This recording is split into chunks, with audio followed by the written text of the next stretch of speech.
Tập 6. Sự lụi tàn của một hào môn.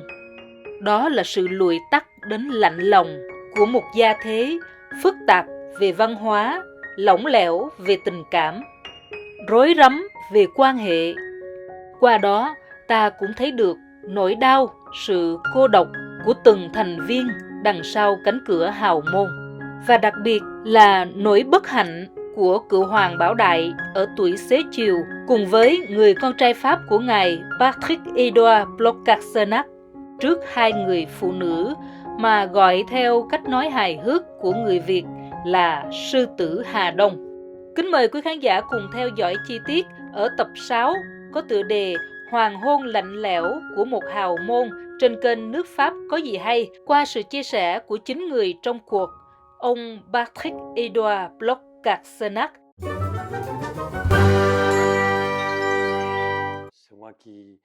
Tôi là người thích mang lại niềm vui, làm cho mọi người vui vẻ. Nhưng dù vậy, vẫn luôn có một chút u buồn, một chút sang chấn tâm lý do mẹ tôi gây ra. Người mà tôi đã chăm sóc cho tới cuối đời, trong khi một người con trai khác của bà thì không hề tới dự tang lễ khi bà mất. Tôi đã lo liệu mọi thứ. Nào là dọn nhà cho bà chuyển từ đây tới Côte d'Azur, rồi từ Côte d'Azur về đây.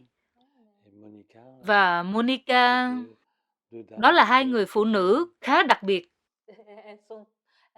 Và cả hai người họ rớt xuống đời ông và đời cha ông. Tôi xin lỗi vì điều đó. Không có gì phải xin lỗi. Cuộc đời là vậy á. Nhưng mà tôi không hiểu tại sao cha tôi lại... Có lẽ ngài đã mệt mỏi quá rồi. Monica nói với ngài vài lời ngon ngọt, và cha tôi nghe chắc cũng xuôi tai. Không, chỉ là ngài đã kiệt sức. Cha tôi đã mệt mỏi với những cuộc xã giao, còn Monica thì bà vốn chỉ là một người giúp việc thôi. Có lẽ ngài đã tự nhủ, chắc cô cũng không gây rắc rối gì đâu. Cô sẽ phụ một vài việc lặt vặt, rồi mình sẽ sống một cuộc sống bình lặng thôi. Kristen đã không muốn cưới mình rồi. Trong lúc tuyệt vọng, có thể ngài đã nghĩ mình sẽ sống với Monica, và ngài hẳn đã hối hận. Tôi không thể hình dung nổi, trong đám cưới của ông á, mẹ ông có tới dự. Đương nhiên rồi, bởi vì ông là con ruột của bà, cho nên bà đến dự đám cưới của ông là đương nhiên. Và trong lúc đó, bà Monica cũng có mặt, mà mẹ ông hay bà Monica, cả hai người đều có cá tính đặc biệt hết. Vậy họ đã trò chuyện, cư xử với nhau như thế nào? Hầu như họ không có trò chuyện. Nhưng khi Monica đến Axtens, khi cha tôi và bà quen nhau vào những năm 1970, Monica theo cha tôi về Axtens. Họ thậm chí còn ở trong nhà của mẹ tôi nữa.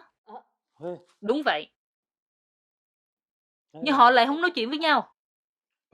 Không nhiều, chỉ có vài câu xã giao thôi. Vậy thôi. Mẹ tôi giữ sự ổn định với George. Ban đầu tôi không hiểu tại sao bà đã không rời đi. Nhưng bà thích, như chúng ta đã từng nói với nhau, bà thích sự ổn định với George, thích ở lại với George. Tôi là người làm sổ sách cho George khi ông ở Côte d'Azur. Tôi quản lý hầu như mọi thứ. Còn mẹ tôi, lúc nào cũng có những đòi hỏi, mãi cho tới cuối đời cũng vậy. Bà muốn cái này, bà muốn cái kia.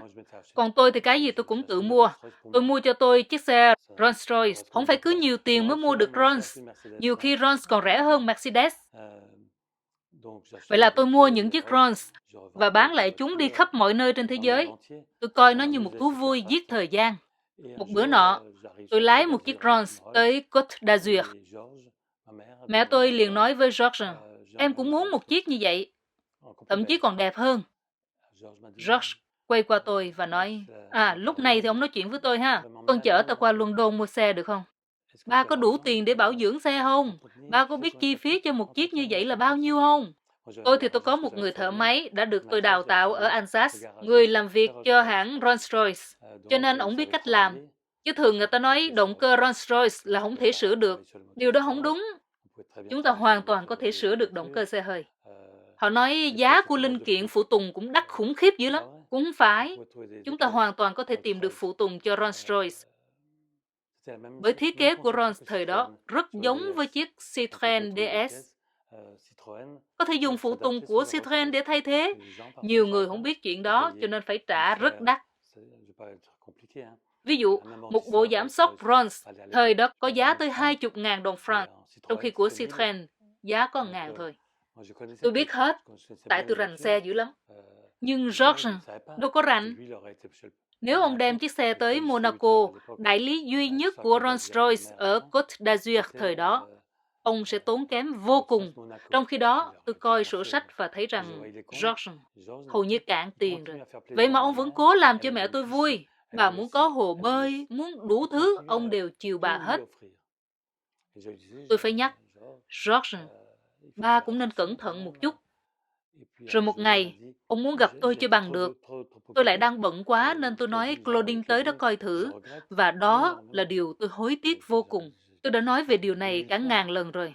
Tôi kêu Claudine, vợ tôi, tới gặp George. Nhưng ông nhất định phải gặp tôi. Có thể để ông nói với tôi rằng ông hối hận. Tôi cũng không biết nữa. Có thể ông sẽ giải thích tại sao ông đã không giao tiếp với tôi nhiều. Tôi gửi Claudine tới đó. Ông vừa trải qua một cuộc phẫu thuật về tim, đặt máy tạo nhịp. Cũng không có gì nghiêm trọng. Vậy là Claudine tới, tôi đang bận quá, nên dặn dò Claudine, em coi thử George muốn gì, cần gì, rồi báo lại với anh, gọi điện cho anh nha. Cô nói, ông một mực muốn gặp anh. Tôi hỏi, sức khỏe ông ổn không? Tốt.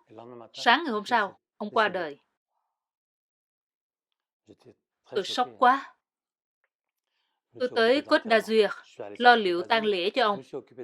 Đám tang của George, người theo đạo Do Thái giáo, cũng do tôi lo liệu ha. Tôi gặp một vị thầy tu Do Thái, và ông ta chỉ toàn nói về tiền thôi. Tôi phải nói, nghe nè, George vừa nằm xuống thôi, mà ông chỉ toàn nói về chuyện tiền bạc. Ông nói nào là xuất chôn giá bao nhiêu, vân vân. Thôi, mời ông đi cho. Jean-Paul, người anh cùng mẹ khác cha với tôi tới. Những gì anh muốn là, cái nhẫn, tao lấy cái nhẫn vàng của George được không? Không thể tưởng tượng nổi. Cái máy cạo râu nữa. Tôi nói, thôi được rồi, lấy đi. Lấy hết tất cả những gì anh muốn đi. Vậy là anh lấy chiếc nhẫn vàng, lấy máy cạo râu, lấy tất cả những gì anh muốn, rồi bỏ đi. Và tôi lại tiếp tục lo hậu sự. Vậy đó, đúng vậy đó. Tôi đã lo tang lễ. Ông đã lấy tất cả những gì ông muốn. Đúng, anh lấy những gì anh muốn. Rồi ông bỏ đi. Rồi anh bỏ đi. Đi liền luôn. Sau đó 2-3 bữa. Ông không ở lại dự tang lễ hả? Có, anh dự tang lễ được khoảng 5 phút. Chỉ có 5 phút? Đám tang của mẹ tôi anh còn không tới nữa. Khi mẹ tôi qua đời, Jean-Paul hoàn toàn không tới. Anh đã tới trước đó 1 tháng. Nghe có vẻ như tôi đang chỉ trích ảnh. Nhưng mà không phải. Câu chuyện nó như vậy thì là nó như vậy. Tôi không thể nói khác. Khi mẹ tôi nằm viện ở Erstein, tôi đã thành công để đưa được bà vô bệnh viện. Bởi vì bà yếu lắm rồi. Jean-Paul không hề lo lắng gì. Tôi lo hết và không hề miễn cưỡng. Mẹ tôi vốn không tốt với tôi, nhưng tôi vẫn chăm lo cho bà. Bà vẫn thích làm móng, các thứ. Tôi mời người tới bệnh viện làm móng cho bà. Và rồi một bữa nọ, Jean-Paul gọi cho tôi. Ảnh lúc nào cũng thiếu tiền. Ảnh nói, mày không biết cách sống. Tao nhiều bạn lắm. Lúc nào anh cũng khoe, tao có nhiều bạn. Đúng là anh có nhiều bạn. Khi anh tiêu pha tiền bạc cho họ, để họ đi máy bay, đi du thuyền, rồi anh có nhiều bạn. Nhưng đó có thực sự là bạn bè không? Hay chỉ là những kẻ lợi dụng? Mỗi lần tôi nói vậy là anh dập cửa rồi bỏ đi. Tôi thì không có nhiều bạn, nhưng những người bạn mà tôi có thì đều có thể tin tưởng được. Đúng vậy. 1 tháng trước khi mẹ tôi mất, ảnh lại gọi. Lúc đó mẹ tôi vẫn còn minh mẫn lắm. Tôi nói, mẹ ơi, Jean-Paul vừa gọi, ảnh muốn tới thăm mẹ để xin ít tiền. Tôi đã nói với ảnh, Jean-Paul, chuyện này đợi được mà. Mẹ đâu có khỏe. Mẹ đang bệnh nặng đó. Tôi không biết, đó là bệnh ung thư. Bà luôn giấu tôi về chuyện đó. Bà mắc bệnh ung thư, nhưng chưa bao giờ nói với tôi một lời. Tôi nói, mẹ đang rất yếu. Ít ra anh cũng nên đợi đến khi mẹ không còn nữa chứ. Không, tao cần liền bây giờ. Vậy anh cứ tới mà lấy, nếu mẹ ký giấy cho anh. Vậy là anh tới căn hộ, nơi phải dọn trả, vì đó chỉ là nhà thuê thôi, và tự tiện lấy đồ. Tôi nói, cứ lấy những gì mà anh muốn. Vậy là anh muốn mang về nhà ở Tây Ban Nha một tấm thảm đẹp mà cha tôi từng tặng cho mẹ tôi. Ông đang nói về người cha nào? Hoàng đế Bảo Đại hả? Phải, nghĩa là tấm thảm là của Hoàng đế Bảo Đại. Và Jean Paul, anh cùng cha khác mẹ của ông, đã lấy nó để mang về nhà riêng ở Tây Ban Nha. Đúng vậy, anh muốn lấy tấm thảm đó. Anh nói để bày cùng mấy chiếc tủ đẹp mà mẹ tôi sở hữu. Tấm thảm đó sau này sẽ được thấy trong bức tranh mà Eric vẽ mẹ tôi. Đó là một tấm thảm Việt Nam màu xanh rất rất đẹp. Một tấm thảm màu xanh lớn, đẹp tuyệt vời. Anh nói tao muốn lấy tấm thảm. Anh đã làm y như đã từng làm với George. Tôi nói, anh cứ lấy. Dù sao, đó là điều mà anh quan tâm. Mẹ ông có biết chuyện đó không? Chuyện gì? Tất cả những chuyện này, chuyện về Jean Paul? Có chứ, bà biết hết. Bà biết tất cả mọi chuyện ông đã làm. Đúng, bà biết hết. Rồi bà nói sao? Bà nói, George đã từng nói với tôi là đừng bao giờ cho Jean Paul mượn tiền. Mẹ tôi cũng nói y vậy, đừng cho Jean Paul mượn tiền. Hồi trước, George đã chia cho anh những khoản tiền khổng lồ. Anh đánh bài ghê lắm. Anh lập mấy công ty may mặc, rồi sau đó thì bỏ phế. Còn tôi, khi tôi làm chuyện gì, tới bây giờ vẫn vậy ha. Khi tôi bắt đầu làm một chuyện gì, thì tôi làm tới nơi tới chốn. Ví dụ như khi tôi nghiên cứu về dược hay y khoa chẳng hạn, khi tôi cho ai đó một lời khuyên, không bao giờ tôi chỉ nói suông. Tôi tìm hiểu, tôi đào sâu. Trước khi đưa ý kiến, tôi đã nghiên cứu rất kỹ.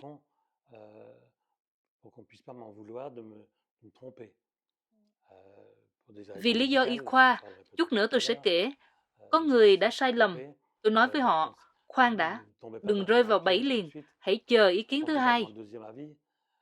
Quay lại với Jean Paul, tôi đổi đề tài nhanh quá. Jean Paul tới thăm mẹ tôi trong bệnh viện và tôi nói với mẹ, Jean Paul tới rồi nè, bây giờ phải dọn căn hộ, mẹ có muốn cho anh thứ gì không? Vậy là anh tự tiện lấy tất cả mọi thứ anh thích và nói với tôi rằng mấy thứ đó là để chở về Tây Ban Nha. Và rồi một chiếc xe tải đã tới. Mẹ tôi viết cho ảnh một tấm séc với số tiền rất lớn. Và rồi một tháng hay là tháng rưỡi, 2 tháng sau đó thì mẹ tôi mất. Anh không tới, anh không quan tâm nữa. Tôi bán một vài thứ. Ảnh còn đòi thêm một phần kim cương này nọ. Tôi nói nghe nè, lúc mẹ còn sống, mẹ đã tặng cho một vài người bạn rồi. Mẹ tôi có mấy người bạn có vẻ hơi lợi dụng, tôi nghĩ vậy. Tôi không biết nữa, nhưng bà đã cho họ. Tôi nhặt nhạnh được một vài thứ dụng cụ sửa chữa trong nhà, không to tát gì. Còn Jean Paul, anh chỉ thật sự quan tâm tới tiền thôi. Thực sự là như vậy. George đã từng giúp ảnh rất nhiều. Ông mua cho ảnh tới 2-3 cái cửa hàng và đều phá sản hết. Lúc nào George cũng là người phải trả tiền cho ảnh. Bởi vậy, nhìn lại tôi thấy George phải nói là rất rất rất tốt. Ông quá tốt với Jean Paul. Bởi vậy, tôi quá đổi ngạc nhiên khi George mất ở Côte d'Azur. Hình ảnh còn động lại trong tôi là cái nhẫn vàng. Ảnh tháo chiếc nhẫn vàng khỏi tay ông.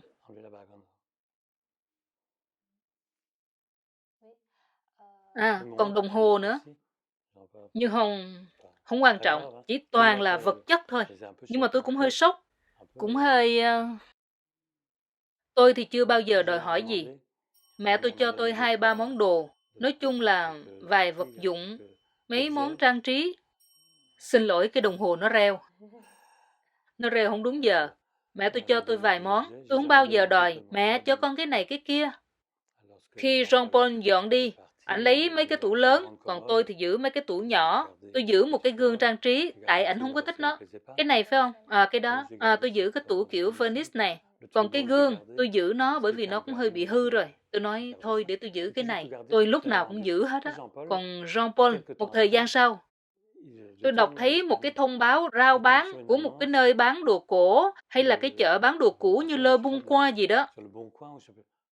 Rao bán cái thảm của cha ông, của Hoàng đế Bảo Đại. Cô hỏi Eric coi.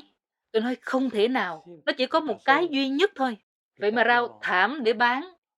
Tôi gọi cho Jean Paul, chắc là ông đang cần tiền. Lúc nào cũng cần tiền. Jean Paul luôn cần tiền.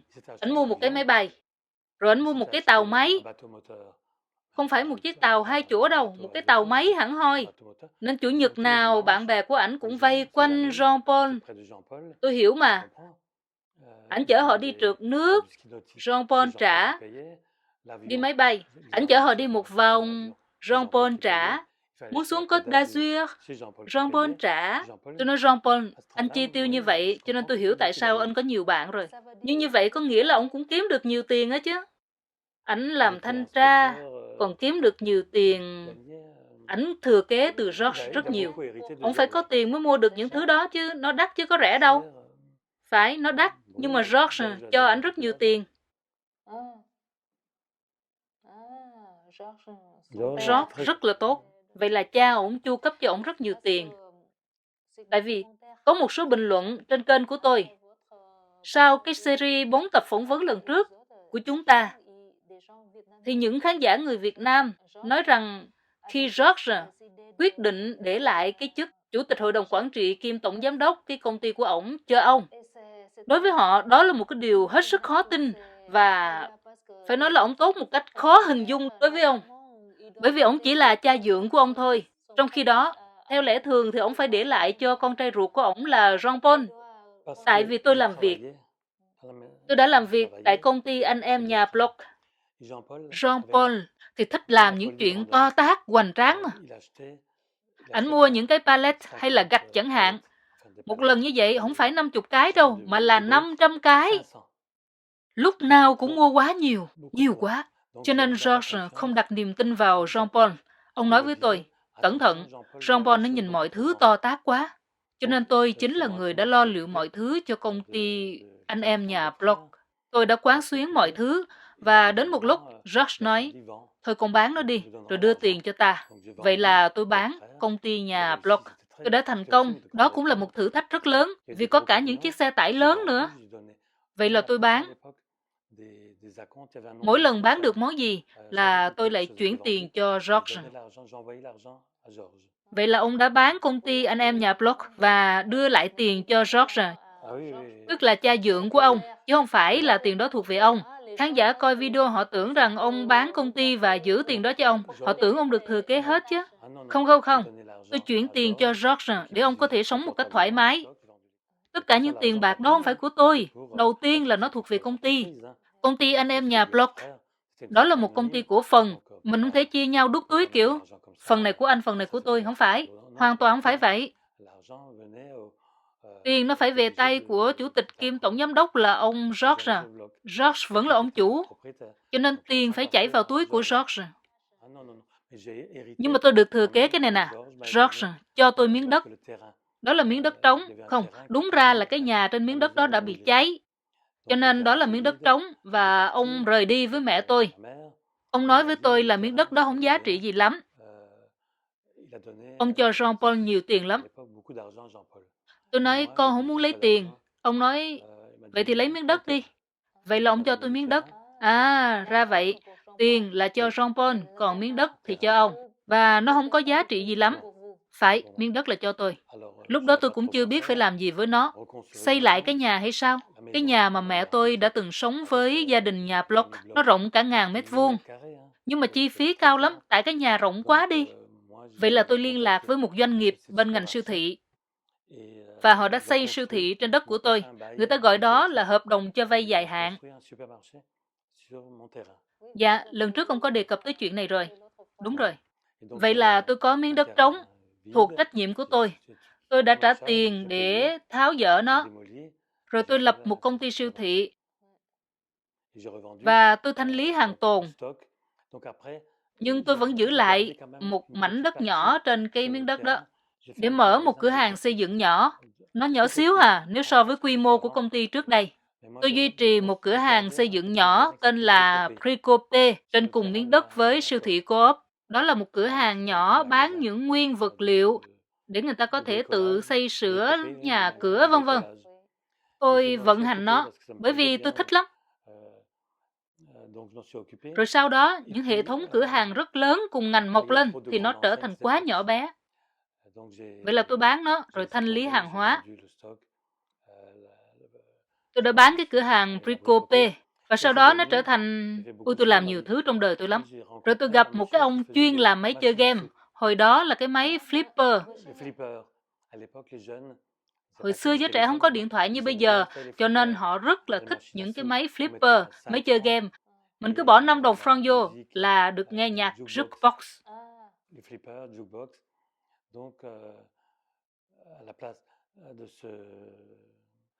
Vậy là trong thời gian mà cái siêu thị Co-op đang được xây dựng đó, thì tôi mở một cái nhà trò chơi cho giới trẻ. Chỗ tôi lúc đó sôi động dữ lắm. Tụi nhỏ tới chơi cả ngày. Không có chuyện gây gổ như bây giờ, chỉ toàn là flipper thôi. Cô không biết flipper hả? Dạ không. Đó là cái máy jukebox. Ở trong bếp tôi có một cái, hồi tôi chỉ cho cô coi.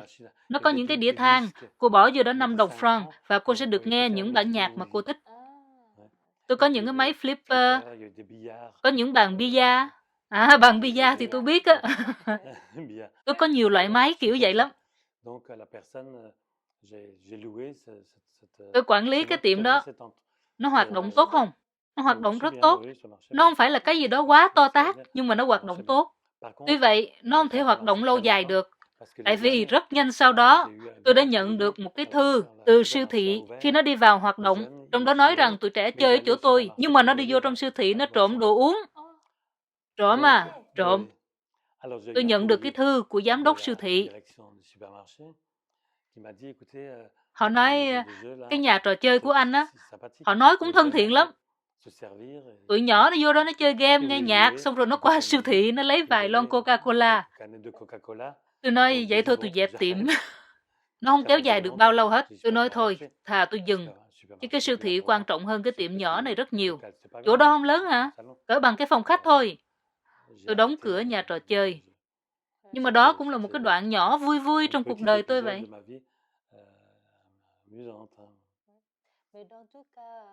Nhưng dù sao thì các hoạt động kinh doanh của ông cũng cho kết quả tốt chứ ha. Hoạt động kinh doanh hả? Tất cả những gì mà ông đã làm, đã kinh qua trong cuộc đời mình á. Tôi cũng vất vả nhiều lắm chứ. Vì lúc đó, những đại siêu thị bắt đầu xuất hiện. Những cửa hàng như Leroy Merlin cũng bắt đầu mở rộng. Cho nên, công ty anh em nhà Bloch muốn tiếp tục thì phải đầu tư rất nhiều tiền, mà tôi thì không có. Cha tôi, hoàng đế, thì ngài không quan tâm tới nó rồi. Nhưng nó đâu phải của ngài, cho nên... Đúng rồi, ngài không để ý tới nó. Điều ngài thích là đậu xe đó tiện lợi, tại vì ngài có chiếc Mercedes 600 nó dài như vậy. Những chuyện khác thì ngài không màng. Còn George thì đi rồi. Tất cả đổ lên vai tôi. Nhưng mà không sao. Tôi tự xoay sở được. Nhưng cũng phải nói là ở tuổi 20, nó không đơn giản chút nào. Tôi được bổ nhiệm làm chủ tịch kiêm giám đốc điều hành. Tôi nhớ lúc đó tôi mới có 21 tuổi, cũng còn chưa tới 21 tuổi nữa. Tôi không chắc là nếu như tôi ở vào trường hợp của ông vào cái tuổi 21 thì tôi có thể làm được gì với một cái doanh nghiệp lớn như vậy. Không có một ai tư vấn cho tôi hết. Tôi phải tự định hướng một chút. Tôi nói, thôi, để suy nghĩ cái đã. Tôi đi dò la những cái cửa hàng lớn đang được xây dựng như Leroy Merlin, tất cả những cửa hàng lớn. Tôi tự nhủ, trời đất ơi, không thể tiếp tục được, chắc chắn sẽ thất bại. Tôi thì quá nhỏ, mà muốn làm lớn được như họ thì tôi phải đầu tư rất nhiều tiền. Mà tôi làm gì có. Tôi nói thôi, tốt hơn hết là mình phải bán nó, rồi mới làm siêu thị đó. Và làm siêu thị thú vị hơn nhiều. Và tôi cũng điều hành những thứ khác nữa. Nhưng mà tôi có thời gian thảnh thơi hơn để đi thăm cha tôi mỗi tuần. Và có thời gian để mua những chiếc xe hoặc là tập trung cho những niềm đam mê khác. Phải rồi, những chiếc xe mà tôi có. Ông đã có bao nhiêu chiếc xe trong đời rồi? Khoảng 120 đến 140. Cùng lúc luôn hả? Không. Không phải cùng lúc. Tôi mê xe lắm. Tại vì hồi nhỏ tôi toàn phải ở nội trú thôi. Mà trong 2 tháng nghỉ hè, tháng 7 với tháng 8, mẹ tôi tiếc là tôi đã từng làm một bộ sưu tập dày lắm. Tôi cắt hết hình của tất cả những chiếc xe hơi trên thế giới. Tôi cắt, xong rồi tôi viết những ghi chú nhỏ. Đúng rồi, tôi có đọc trong cuốn sách của ông. Nhưng mà mẹ tôi quăng hết rồi.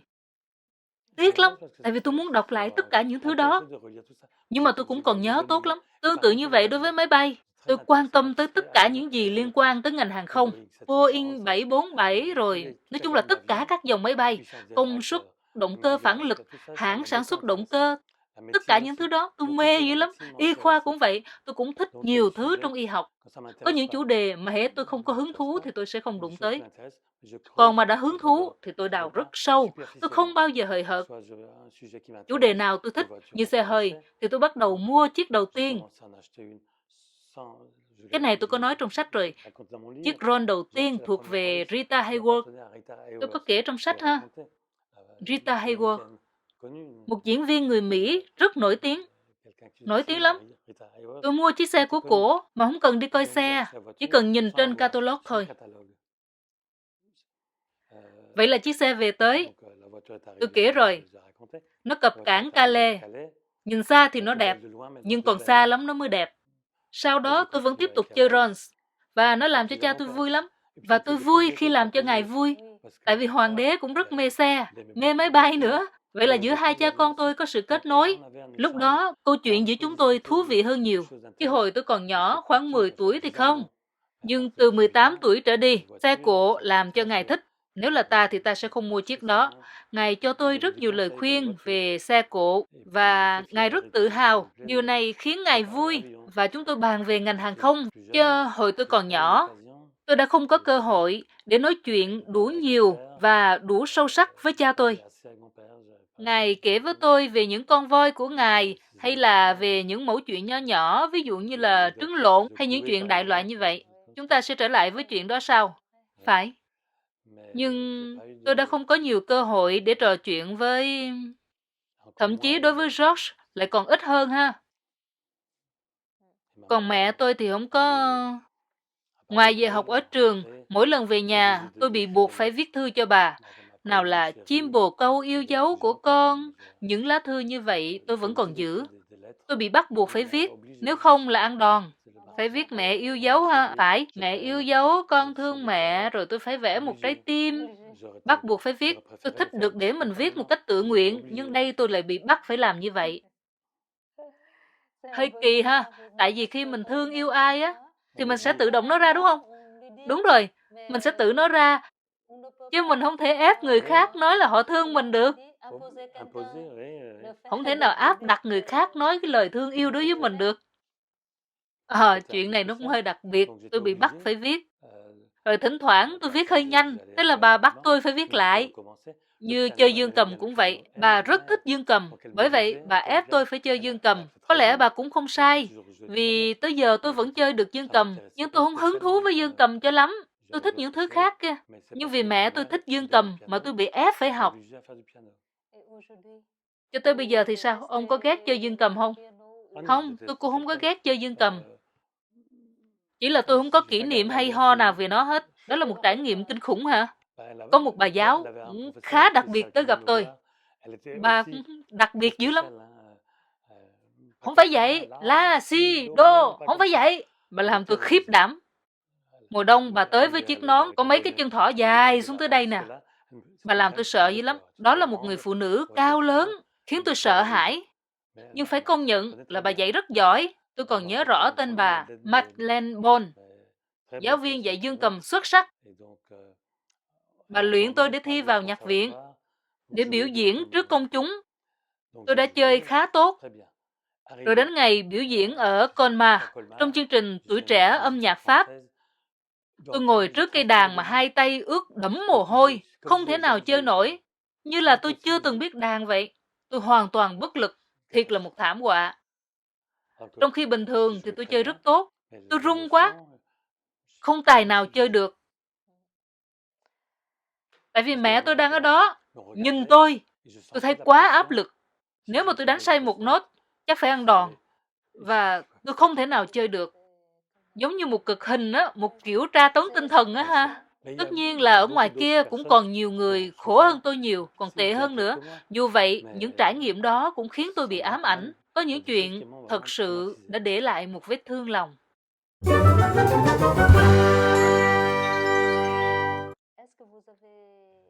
Ông có còn điều gì muốn làm rõ thêm liên quan đến quãng đời lưu vong của cha ông tại Pháp. Ông có muốn bổ sung thêm điều gì nữa không? Ngài đã sống trong sự bất hạnh.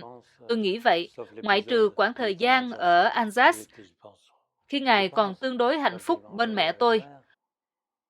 Đó cũng là lý do mà Ngài muốn ở lại với bà.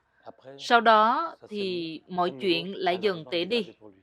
Từ khi sang Pháp, Ngài mang theo nỗi buồn, rồi Ngài gặp mẹ tôi. Đó là khoảng thời gian hạnh phúc. Nhưng bà lại không muốn cưới Ngài, cũng không muốn ly hôn với George. Do vậy, Ngài lại rơi vào nỗi buồn, u sầu một lần nữa. Đó là lý do khiến Ngài ít nói. Có lẽ Ngài đã chìm trong những ký ức của những gì mà Ngài đã trải qua. Khi chúng tôi đi dạo cùng nhau, thì chúng tôi cũng có thảo luận. Nhưng rồi khi Ngài trở về căn hộ, thì không còn gì nữa, ngoài những bức tường câm lặng. Còn về cuộc đời chính trị của Ngài, ông có muốn bổ sung thêm điều gì không? Tôi nghĩ Ngài đã làm tốt rồi. Sau 143 năm trị vì của Triều Nguyễn, Ngài đã có dũng khí để thoái vị. Ngài không chấp nhận để cho người Pháp áp đặt điều này điều kia. Tính tôi cũng ngang ngược giống Ngài vậy đó. Ngài không muốn bị chỉ đạo. Bệ hạ phải làm thế này, phải làm thế kia. Không, đến một lúc Ngài nói đủ rồi và Ngài thoái vị. Tất nhiên, ở Việt Nam, họ không kể lại như vậy. Như tôi đã nói, họ mô tả Ngài như một người thiếu dũng khí. Nhưng không phải, Ngài đã rất can đảm. Phải có lòng can đảm lớn mới có thể thoái vị như vậy. Tôi đồng ý với ông về điều này, bởi vì nhiều người khác, họ không dễ dàng chấp nhận thoái vị như vậy đâu. Đúng vậy. Và tôi cũng có nhiều cảm xúc, thật sự cảm thấy rất xúc động, bởi ở khoảnh khắc thoái vị, cha ông đã nói một câu rất nổi tiếng. Rất nổi tiếng. Tôi thà làm công dân của một đất nước tự do, còn hơn là làm vua của một đất nước nô lệ. Tôi bây giờ cũng y như vậy thôi. Tôi thích được tự do. Nếu người ta áp đặt tôi nhiều thứ, tôi sẽ bỏ đi. Tôi không biết nữa, nhưng tôi ghét bị áp đặt. Cũng y như vậy à.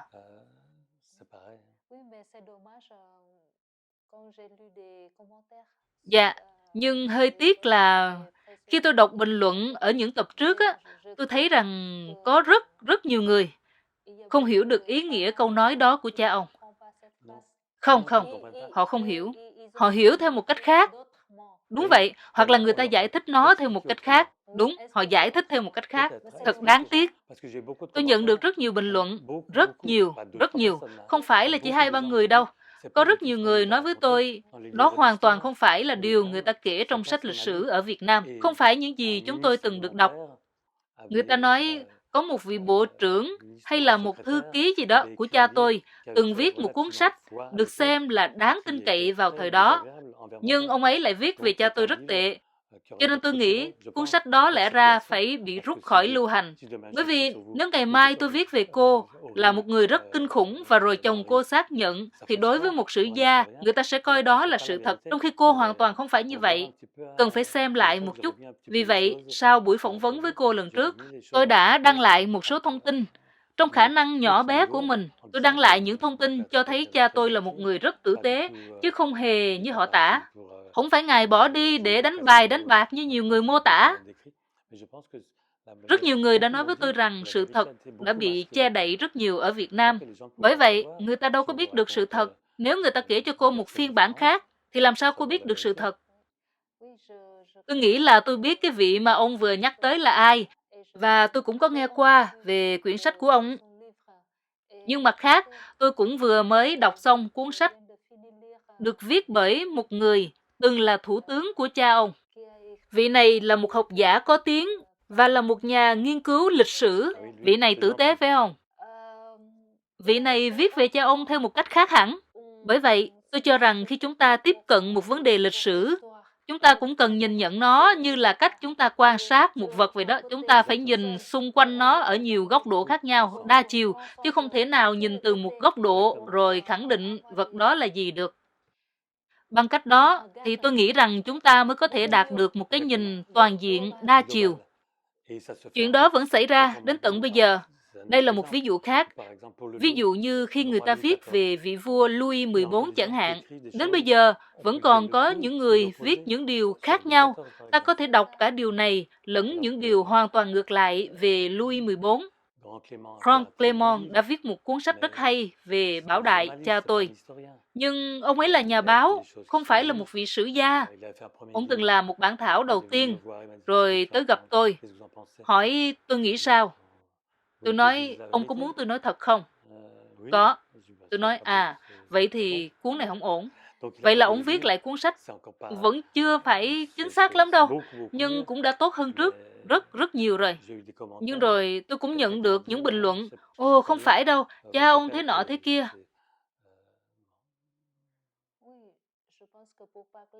Dạ, tôi nghĩ rằng để bàn về một nhân vật lịch sử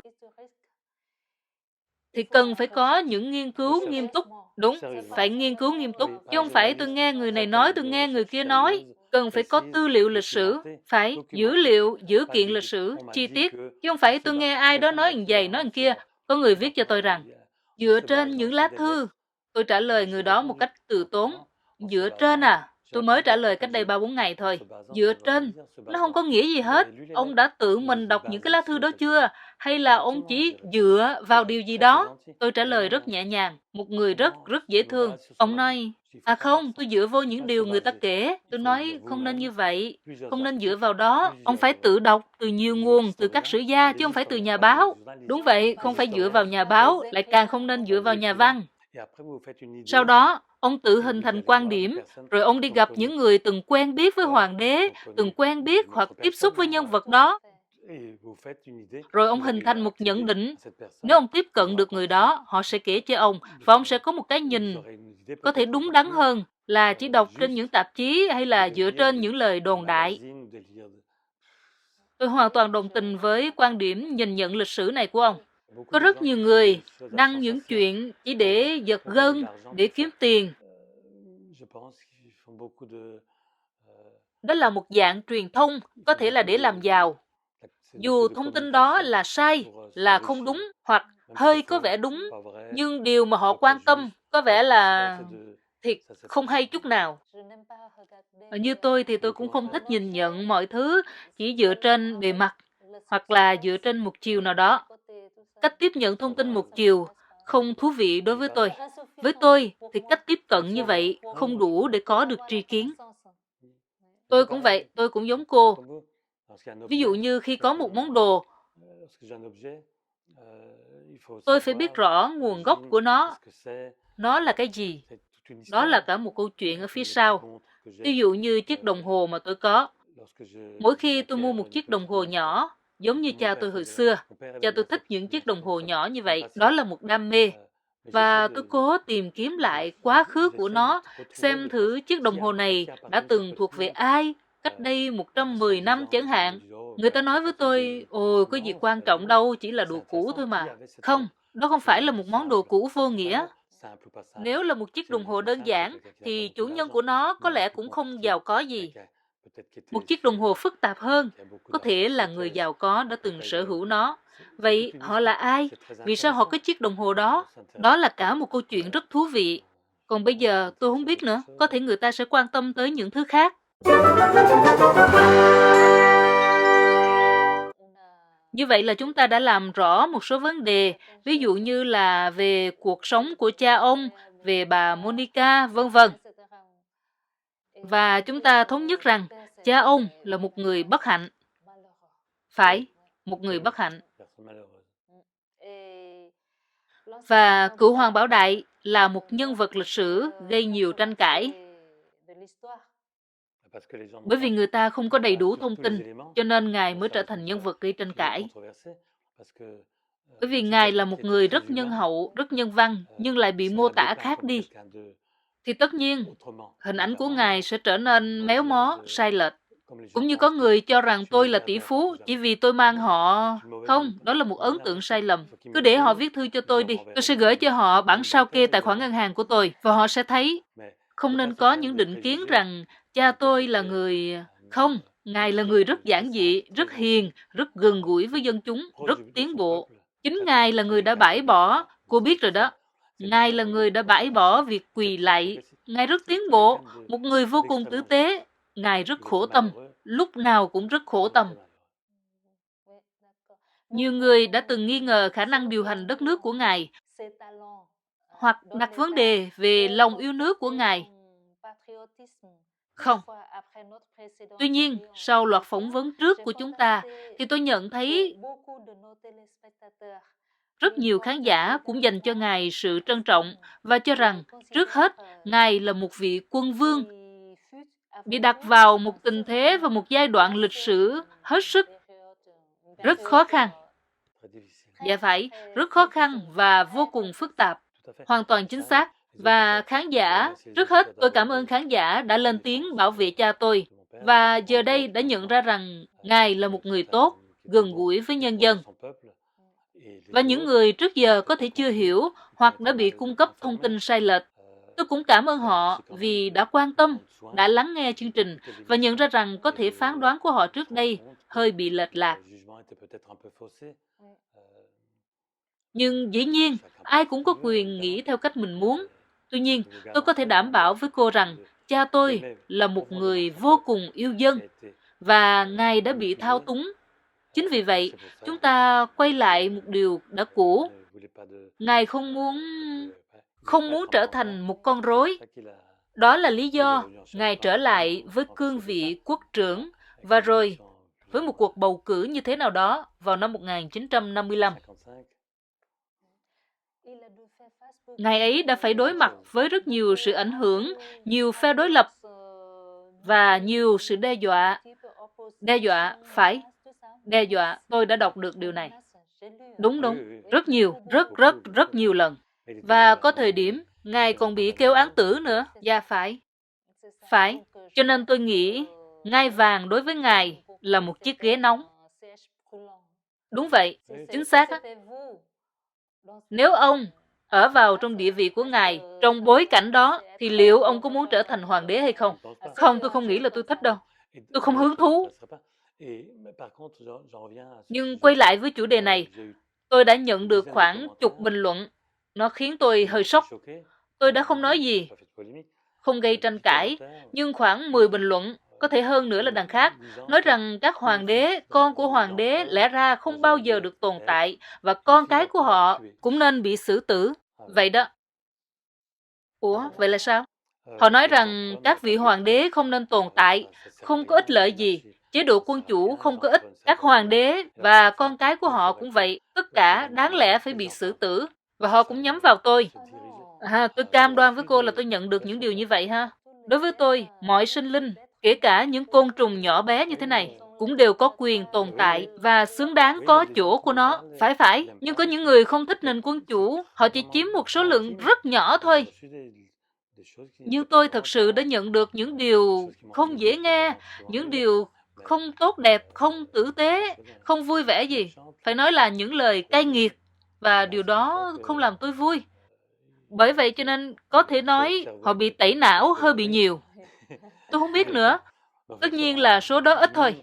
Nhưng đúng là tôi có nhận được một vài ý kiến nói rằng hoàng đế đáng lẽ phải biến mất cùng với con cái họ. Mà hiện tượng này không chỉ có ở Việt Nam thôi nha, mà kể cả ở Tây Ban Nha hay là các nước có nền quân chủ, rằng nền quân chủ không nên tồn tại nữa. Còn tôi thì tôi đặt rất nhiều câu hỏi xung quanh nền Cộng hòa. Theo chỗ tôi thấy thì một số nền quân chủ hiện nay họ cũng vận hành tốt đó chứ hả? Phải, trong vai trò là biểu tượng của quốc gia. Đúng vậy, đó là điều tôi nói với mọi người. Tôi nói chế độ quân chủ thường vận hành tốt hơn. Họ nói hoàng gia không có quyền lực gì. Tôi không biết là nó có tốt hơn hay không. Nhưng lịch sử đã định sẵn số phận cho đất nước của tôi như vậy, phải. Và chúng ta phải chấp nhận. Ngày nay, chúng ta không thể quay lại quá khứ. Chúng ta cũng không thể thay đổi lịch sử. Nhưng theo ý kiến cá nhân của tôi, chúng ta cần tôn trọng tiền nhân. Đúng, nên tôn trọng tất cả tổ tiên. Đầu tiên là phải tôn trọng tất cả mọi người. Và đặc biệt là nên tôn trọng các vị tiền nhân, những người đã dũng cảm, đã nỗ lực bảo vệ đất nước, nhất là trong những giai đoạn khó khăn. Mà cha ông cũng là một phần trong số họ. Phải, dù sao thì ta phải tôn trọng tất cả mọi người. Hơn thế nữa là các vị hoàng đế, chẳng hạn như quốc vương Maroc chẳng hạn, hay bất kỳ ai, ta phải tôn trọng tất cả. Không nên phán xét, không nên đánh giá con người dựa trên định kiến cá nhân, rồi nói nọ nói kia. Thật đáng buồn. Buồn chứ, buồn thiệt. Tại vì hiện giờ có rất nhiều thông tin không được chính xác cho lắm. Phải, đúng vậy. Rất đáng buồn. Và càng ngày nó càng tệ hơn. Càng ngày càng tệ. Có thể lắm, thế giới ngày nay, tin tức, các thứ. Nghe nè, chuyện này tôi đảm bảo với cô luôn. Bây giờ, với AI, gần như là thảm họa luôn. Tôi thậm chí không còn đọc nữa. Trước đây tôi đọc Monde Diplomatique và đọc các bài trên báo. Giờ thì khỏi đọc nữa. Tại tôi đọc xong, cuối bài nó ghi thực hiện bởi AI, mà nó sai hoàn toàn. Cái thông tin trên đó hoàn toàn sai. Như tôi đã nói với cô, nó càng ngày càng kinh khủng. Nó hay ở chỗ là một công cụ tuyệt vời, nhưng nó cũng khủng khiếp ở chỗ là người ta có thể khiến bất kỳ ai nói bất cứ điều gì về bất cứ ai. Chỉ cần 2, 3, 4, 5 từ khóa và AI sẽ tạo ra nguyên bài dài. Đúng là một thảm họa. Dạ, và ngày nay, kể cả các nhà báo, họ là những người hoạt động ở trong nghề đưa tin rồi, mà thỉnh thoảng họ vẫn còn rơi vào cái bẫy của AI, không phân biệt được đâu là tin thật, đâu là tin giả, được tạo ra bởi AI. Như cô thấy rồi đó, sau loạt bài phỏng vấn rất tuyệt vời của cô, thì tôi nhận được một cái phim, nó được tạo ra bởi trí tuệ nhân tạo. Ban đầu tôi không hiểu gì hết, tôi hỏi, ủa, ai làm này ta? Tất nhiên là chúng ta cũng thấy nó có một số lỗi, nhưng ai làm mới được chứ? Nó thậm chí còn không bị coi là vi phạm quyền tác giả. Vậy là có người tự cho phép mình dùng trí tuệ nhân tạo để lấy lại cái buổi phỏng vấn mà cô đã thực hiện. Cô đã bỏ ra rất nhiều công sức và cô đã làm rất tốt. Vậy mà có người tự cho phép mình dùng trí tuệ nhân tạo để copy nó. Họ chế ra nhiều bản sao lắm. Họ copy nhiều, nhưng đó không phải là không hay ho gì. Có, tôi có thấy một số. Tôi cũng vậy, tôi cũng thấy. Nó hiện lên ngay bên cạnh những video của tôi ấy mà. Nó ở sát bên video của tôi luôn. Khi tôi mở kênh của tôi ra thì tôi thấy những cái video copy đó nó ở sát bên. Tôi cũng có coi một chút thì tôi phát hiện ra là thì ra là họ dùng AI để sao chép video của tôi. Họ cũng tạo ra hình ảnh căn hộ của tôi với những hình vẽ cũng giống giống. Chúng ta có thể thấy căn hộ của tôi. Vậy hả? Tôi không coi kỹ nên không thấy mấy cái đó. Có, tôi đã tua nhanh. Trong đó người ta có thể nhận ra tôi. Tất nhiên là không nhận ra nét mặt của tôi, nhưng mà có đội một vương miện, rồi người ta thấy căn hộ đã được phóng lên và có cả nước nữa. Thì không thể tin được. Thời bây giờ với AI, người ta có thể tạo ra nhiều thứ lắm. Cô có nói với tôi là chỉ cần vài phút là có thể tạo ra được phải không? Dạ phải. Trong khi đó tôi đã phải lao động rất cực lực, rất nhiều thời gian để tạo ra tác phẩm gốc. Thì không thể chấp nhận nổi những chuyện như vậy. Không thế nào. Thôi, bây giờ chúng ta hãy gác lại tất cả những khó khăn trong lịch sử của Việt Nam, của dân tộc Việt Nam hay là cả cuộc đời của cha ông, và cũng gác lại những người sao chép bằng AI nữa. Rồi bây giờ tôi muốn biết thêm về khía cạnh đời sống hàng ngày của cha ông. Có những mẩu chuyện nhỏ mà không nhiều người được biết tới. Trong khi đó, tôi nghĩ rằng ông là một nhân chứng có đặc quyền được biết. Vậy ông có thể chia sẻ thêm về những mẩu chuyện đời thường của cựu Hoàng Bảo Đại được không? Hết tập 6. Kính mời quý khán giả cùng đón xem tập 7, những mẩu chuyện vui đời thường của cựu Hoàng Bảo Đại.